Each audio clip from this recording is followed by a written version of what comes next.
Hi friends, అందరికీ నమస్కారం అండి. వీడియో ఎక్కడైతే ఎడిటింగ్ చేస్తలేను, ఇలాగనే అప్లోడ్ చేసేస్తాను. ఈ వీడియో ఏంటంటేనండి, ఈ మధ్యకాలంలో నేను వీడియోలు ఎందుకు చేస్తలేను, అదేవిధంగా అసలు మనకు సమస్యలు ఎందుకు వస్తాయి, ఇప్పుడు చూసే వాళ్ళకి సమస్య ఉండకపోవచ్చు, భవిష్యత్తులో అది రాకుండా ఉండగలగదా అంటే రాకుండా ఉండదా అనేసి నా ఉద్దేశం. కంపల్సరీగా ప్రతి ఒక్కరికి సమస్య అనేది రాకుండా అయితే ఉండదు. ఇప్పుడున్న సిచ్యువేషన్ బట్టి నేను దాదాపు 1000 వీడియోలు చేశానండి. ఆ 1000 వీడియోలో ఏ ఒక్క వీడియో అయినా ఏ ఒక్క మనిషికైనా ఉపయోగపడలేదా? ఇప్పుడు ఇన్స్టాగ్రామ్లో చూసుకుంటేనండి, మన ఆదరణ ఎట్ట ఉంటుందో తెలుసా? యూట్యూబ్లో కూడా అంత ఉండదు నాకు ఆదరణ. అదేవిధంగా ఫేస్బుక్లో ఇంకా బాగుంటుంది, కానీ ఫేస్బుక్ ఈ మధ్యకాలంలో దరిద్రమైన అప్డేట్తో నడుస్తుంది.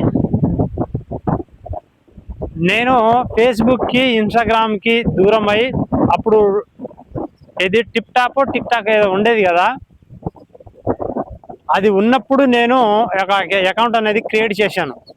వచ్చిన కొత్తలో అందరూ చాలామంది అందులోనే టిక్ టాక్లో ఉంటున్నారనేసి అది నేను పక్కన పెట్టేశాను. ఒక 2-3 వీడియోలు అప్లోడ్ చేసి పక్కన పెట్టేశాను. నేను ఈ ఫేస్బుక్ అనేసి నేను ఎప్పుడంటే దాదాపు యూట్యూబ్లో ఎప్పుడైతే అడుగు పెట్టానో, ఇలాంటి విషయాలు మాకు అంటే యూట్యూబ్లో ఇలా చేస్తే ఇలా ఉంటే బాగుంటుంది, ఇది ఒక మంచి ప్లాట్ఫారం అని ఎప్పుడైతే తెలిసిందో, అప్పటి నుంచి నేను యూట్యూబ్ ఛానల్ క్రియేట్ చేసిన వెంటనే ఫేస్బుక్ అకౌంట్ అనేసి క్రియేట్ చేశాను. అప్పటి నుంచి నేను ఫేస్బుక్లో నా అకౌంట్ అనేసి ఒకటి అలాగనే ఉంటుంది. ఈ టిక్ టాక్ మర్చిపోయి చాలా రోజులు అయిపోయింది, అందుకనే అది ఏందో కూడా సరిగా అర్థం కాదు. సరే, టిక్ టాక్ అనుకుందాం. టిక్ టాక్ని ఫేస్బుక్ని వదిలేసి నేను దాదాపు ఇప్పుడు నేను యూట్యూబ్లో పనిచేసి ఎన్ని సంవత్సరాలు అంటేనండి, 2016, 15, 17 ఈ మూడిట్లో ఏదో ఒకటి ఉంటుంది. అప్పటి నుంచి ఇప్పుడు 2025 దాకా 25 ఎండింగ్ 26 అనుకోండి, 26 దాకా 26 ఉగాది దాకా నేను ఫేస్బుక్లో, ఇన్స్టాగ్రామ్లో, టిక్ టాక్ బాగానే మనకి ఇన్స్టాగ్రామ్ వచ్చింది, అందులో నేను అప్పటిదాకా ఒక్క పోస్ట్ కానీ దాని మీద డిపెండ్ అయ్యింది కానీ ఎప్పుడూ లేదు. యూట్యూబ్ అనుకుంటూ మంచి కంటెంట్ అందియాలి, మంచి విషయాలు చెప్పాలనేసి నేను అనుకుంటుంటే చాలామంది సపోర్ట్ చేశారండి. మన ప్రేక్షకులు ఎవరైతే ఉంటున్నారో, వ్యూవర్స్ కానీ సపోర్ట్ చేసే వాళ్ళని నేను తప్పు అసలు పట్టను. నాకున్న ఇన్ఫర్మేషన్ని నన్ను లోగా చేసింది అంటే ఒకేసారి పైకి పోతున్న నాకు ఒకేసారి కింద పడేసింది యూట్యూబ్ ప్లాట్ఫారమే. ఎందుకంటేనండి, ఈ కంటెంట్ ఏదైతే చెప్తున్నానో చెట్ల గురించి, ప్రకృతి గురించి, ఒక సమస్యలు వస్తే ఈ సమస్యల్ని మనం ఎలా పోగొట్టుకోవాలి, ఇప్పుడు మనం బయట ఉన్న సమస్యలు ఏదైతే కొన్ని ఉంటాయో అవి మనం వెంటనే రికవరీ చేయడానికి కొన్ని హాస్పిటళ్ళు, టాబ్లెట్స్ ఉన్నాయండి. అవి యూజ్ చేస్తే మన ఫ్యూచర్లో మనకు ఆ సమస్య పోతుందో ఉంటుందో తెలియదు, కానీ మనకు ఎక్కువ సైడ్ ఎఫెక్ట్ వచ్చే అవకాశాలు ఎక్కువ ఉన్నాయని ప్రతి ఒక్కరికి ఈ చెట్ల గురించి తెలియాలి, ఈ ప్రకృతి గురించి తెలియాలి, దీని ద్వారా ఉన్న లాభాలు అందరికీ తెలియాలి. సొంతంగా వాళ్ళు ఎవరికి ఒక రూపాయి ఇవ్వకుండా, నాకు కూడా ఒక రూపాయి ఇవ్వకుండా వాళ్ళే చేసుకొని వచ్చిన సమస్యని ఎలా పోగొట్టుకోవాలని చెప్పాలనే ఒక ఉద్దేశంలో నేను చెప్తా ఉంటుంటే యూట్యూబ్కి ఇది ఒక వ్యతిరేకమైన కంటెంట్ అనిపించిందట. మరి ఈ ప్రపంచంలో నేను చెప్పే కంటెంట్ ఏదైతే ఉందో అది వ్యతిరేకం అయితే స్త్రీ పురుషులు ఎందుకున్నారండి? అది కాదా? మీరు బయట ఏదైతే ఈ కంటెంట్ రూల్స్ పెట్టేవాళ్ళు, యూట్యూబ్ కానీ, ఫేస్బుక్, ఇన్స్టాగ్రామ్ ఇవన్నీ మీరు చేస్తలేరా? మీకు ఆ సమస్య వచ్చినప్పుడు ఎక్కడ పోతున్నారు మీరు?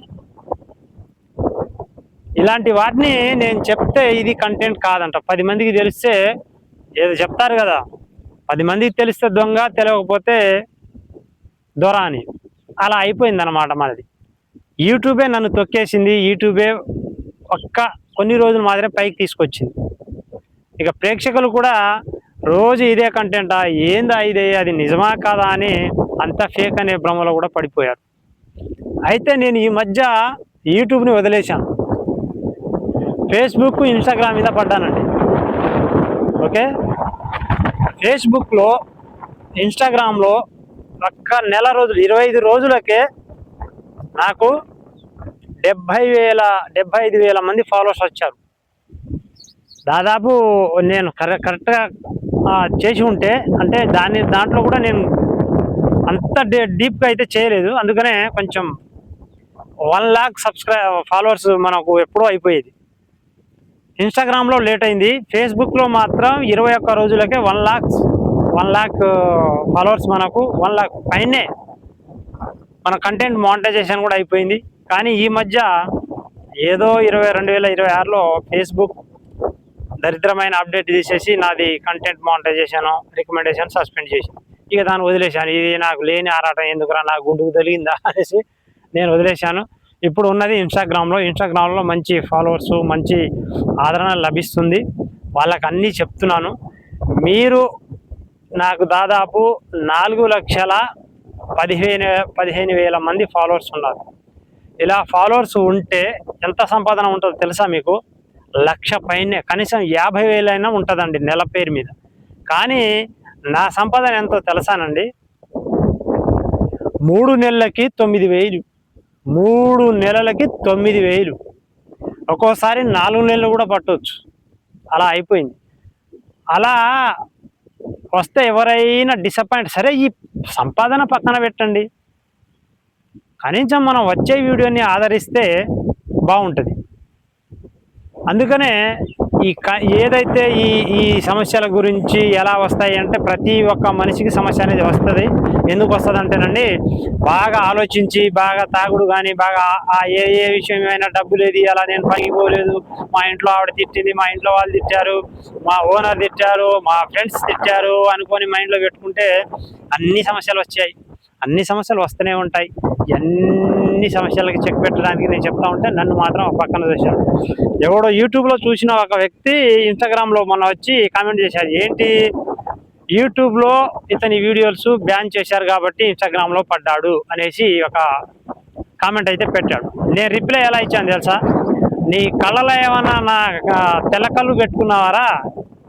అర్థమైందా నేను చెప్పేది? తెల్ల కళ్ళు అదేంటో మీకు తెలుసు అందరికీ. ఇది మినిమం డిగ్రీ పైన వాళ్ళకే తెలుస్తుంది. ఇక మామూలు చదువుకోవాలని తెలియదు అనమాట. అది పెట్టుకొని వీడియో చూస్తే వీడియో కనపడదురా, దాన్ని మంచిగా తుడుచుకొని చూడరు నా వీడియోలు వెదవా అనేసి ఇచ్చేసాను. వాడు మళ్ళీ ఎవడో తెలుసా? 65 సంవత్సరాలు పైబడిన ఒక ముసలి నా ముండ. వాడు నా వీడియోని ఎందుకు చేస్తుంది? నేను మంచి నెరీ లోతుగా కాకుండా, అసలు తెలియకుండా కాకుండా చేస్తున్నాను కాబట్టి మనకు మంచిగానే సాగుతుంది. కాకపోతే నేనే ఈ డిసప్పాయింట్లో ఎందుకు చేయాలి? అనవసరమైన విషయాలన్నీ, అంతా కించపరిచే విషయాన్ని యూట్యూబ్ చేస్తుంటే ఎందుకు మన అనేసి నేనే పక్కన పెట్టేశాను. ఇన్స్టాగ్రామ్లో మంచిగా రన్ అవుతుంది. ఇన్స్టాగ్రామ్లో డబ్బులు రావు. ఇప్పుడు డబ్బు కోసమే నేను ఆశపడి ఉంటే ఇన్స్టాగ్రామ్లో రూపాయి రాదు. 1 million, 2 million, 10 millions, 20 millions, 100 millions views వచ్చినా కూడా రూపాయి ఆదాయం ఉండదు. ఎవరో ఒకరు స్పాన్సర్షిప్ అంటే ఏదైనా ప్రమోషన్ చేస్తానో, లేదా ఎవరైనా మనకు ఇలా ఏదైనా చేస్తున్నారని ఎవరో ఒకరు మనకు వచ్చి వాళ్ళు డబ్బులు ఇస్తే మనం చెప్తే అలా వీడియో పెడితే మనకు వచ్చేది తప్ప ఇన్స్టాగ్రామ్ నుంచి రూపాయి రాదు. అదొకటి ఏదో వచ్చింది బ్రాండ్ కంటెంట్ అంట. ఆ బ్రాండ్ కంటెంట్ ద్వారా కొన్ని ఇన్ఫ్లుయెన్సర్లు బ్రాండ్ కనెక్ట్ అవుతారంట. అది నాకు ఎప్పుడో కనెక్ట్ అయిపోయారు. దాంట్లో ఒక రూపాయి రాదు. వచ్చిన వాళ్ళకెల్లా ఇంట్రెస్ట్ కొడుతున్నాను. ఎవడొకడు మనకైతే ఆదరణ ఇస్తలేదు. అందుకే దాన్ని కూడా పక్కన పెట్టేశాను. ఆ బ్రాండ్ని కూడా దొబ్బేశాను. అంటే మనం ఎటువంటి బ్రాండ్స్ని ప్రమోట్ చేయాలంటే, నేను మనకు ఏదైతే ఈ ప్రకృతి నుంచి వచ్చిన ఏదైతే ఆదరణ ఉంటుందో దాని గురించే నేను స్పాన్సర్షిప్ చేస్తాననేసి నా ఉద్దేశం. ఎందుకంటే ఇలాంటి చేస్తున్నాం కాబట్టి చెట్ల గురించి చెప్తేనే ప్రజల్లో ఇంకా అద్భుతమైన మార్పు అనేది వస్తుంది. కాలాలు చూస్తున్నారు కదా ఎట్లుందో, వర్షాలు రావు. నేను కొన్ని ఒక దాదాపు నాకు 2-3 సంవత్సరాల క్రితం ఇలాంటి చెట్ల గురించి నేను చెప్పినప్పుడే చెప్పాను. మనకు ప్రకృతి మనకు కాపాడుతుంది, మిగతా ఎవరు కాపాడరు. మనం ప్రకృతిని మంచిగా కాపాడితేనే అది మనల్ని మంచిగా కాపాడుతుంది. ఒకవేళ మనం నెగ్లెక్ట్ చేసి ప్రకృతిని మనం కాపాడకపోతే దాన్ని ఎలా కాపాడుకోవాలో ప్రకృతికి బాగా తెలుసు. మనల్ని కాపాడుడే ఎవ్వరు లేడు. ఓకేనా? అనవసరమైన చెట్లను కొట్టేయడం ఇలాంటివన్నీ చేయకండి. వీలైతే ఒక 4 చెట్లని ప్రతి ఒక్క సంవత్సరం ఒక చెట్టునైతే పెంచండి. అది నేను కోరుకునేది. నేను చెట్ల గురించి ఎక్కువగా చెప్తాను. చెట్ల గురించే మీకు అందరికీ వివరిస్తాను. నాకు తెలిసిందే చెప్తాను, తెలియంది చెప్పను. ఇప్పటి నుంచైనా నేను చేసే పనులేంటో ఒక వ్లాగ్ లెక్క మీకు చేసి చూపిస్తాను. ప్రతిరోజు బయట ఏం జరిగే, సొసైటీలో ఏం జరుగుతున్నాయి అనేసి. ఓకే, ఎప్పుడైనా మనకు మంచి చెట్లు కనిపిస్తే వాటి గురించి చెప్తాను. మరి ఇప్పటిదాకా నా మనసులో బాధలు చెప్పుకున్నాను. ఈ ప్లాట్ఫామే కదా చెప్పుకునేది. ఓకే, ఇప్పటిదాకా చూసిన వాళ్ళు నా ఓపికని భరించి థ్యాంక్స్. నెక్స్ట్ వీడియో కలుసుకుందాం. బాయ్.